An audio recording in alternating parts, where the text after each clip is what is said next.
Hi, I'm Danny Page and I'm here on behalf of Expert Village. In this series, I'm going to teach you how to draw basic cartoon characters.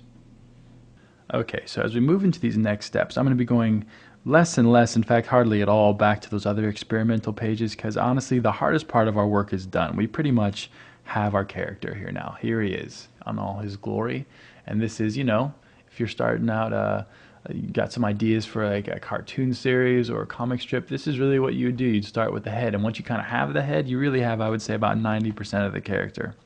So we're not going to be experimenting so much with body type anymore. Instead, I'm just going to kind of do what the head tells me to do and just kind of go at it freehand.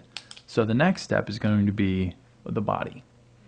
So the body, we're going to start with the kind of two different steps. And the one thing I'm going to be doing here is, like, for the purpose of this video, I'm going to be drawing sort of a caricature, and that his head is going to be significantly bigger proportioned than the rest of his body. That's mainly just so you can kind of see the head. Everything else will be just a little bit smaller so that the head really pops out. But when we draw the body, we're really going to do it in two steps. We're going to do the upper body first and the lower body later, and we'll do that in a separate clip. But for now, we're just going to go and start with the upper body.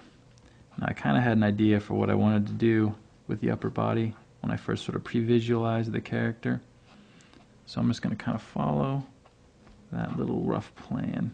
And then again, you should have, I've actually gone to a new blank page now, but you should have that rough outline that you had drawn before to help kind of guide you as you go along here.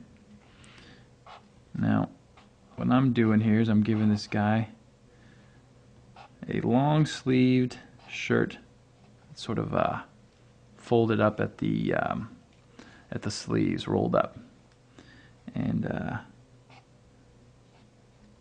button down thing. There we got his arms,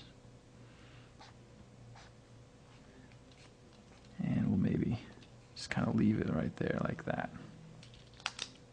We're not going to get into too much detailing at this point, but this will be, the basic idea for our upper body. And like I said, we can give him, different outfits as we progress and like kind of develop his character. But for now, here we go. This is the look for our new little character here, and we'll move on to the next step.